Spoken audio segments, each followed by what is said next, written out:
2025 yıllık Nobel Kimya mükafatı yeni bir Japonluk verildi. Ondaqda biz birlikte bu Nobel mükafatı erişken türünün neme ekanligini tushunib chiqayli.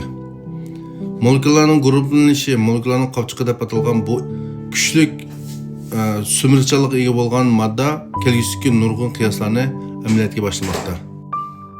Biz bilamiz, bulut odatda suvni nihoyat yaxshi sumirdi. Undaqda suv emas, havodagi gazni sumirgan modda bo'lsa-chi. Odatda qumliqda suv yo'q ahvolida havodagi suvni sumirgan modda bo'lsa-chi.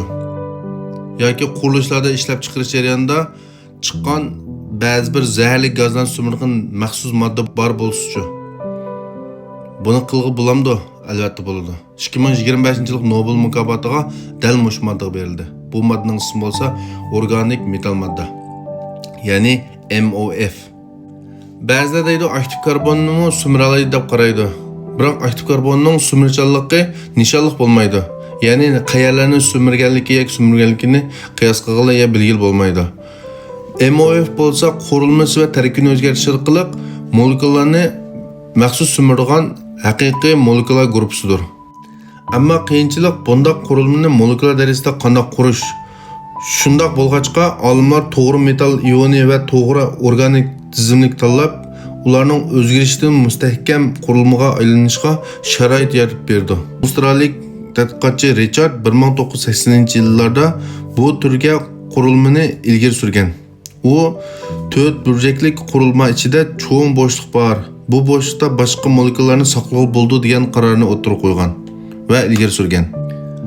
Yaponiyalik tadqiqotchi Kitagawa Susumu bu asosda texnik mustahkam va qo'llanishchan MOF turini ijod qildi. Suv bulutini yoki boshqa gazlarni sumiralishini texnik unumli qildi. Iordaniyalik Umar bo'lsa bu sohani texnik cho'ngaytib, turli uzun qisqa organik zanjirlar orqali turli molekulalarga mos qurilmalarni qurish fikrini ilgari surdi. Bugun MOF tadqiqoti nihoyat tez taraqqiy qilayotgan soha bo'lib, amaliy qo'llanishchanligi nihoyat ko'p. Ya'ni MOF 303 havodagi suvni sumirdi. MOF 220 karbon dioksidni sumirdi. ZIF 8 atirgul metalni sumirdi. MIL 101 mayliq zaharlarni sumirdi. Bularning hammasi muhit qo'dashda zo'r foydalanishi bor ishlar.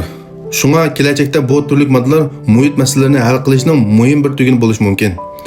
Shundoq bir parcha shakar kabi kichik MOF moddaning ichidagi umumiy ko'lami bir putl maydongacha cho'ng bo'la oladi. Haqiqatan odamni qat hayron qoldirdi. Biz fantaziyali kinolarda ko'rgan shu har xil cho'ng kichiklab turgan moddalar yoki narsalar kelgusida amalga yetishi mumkin.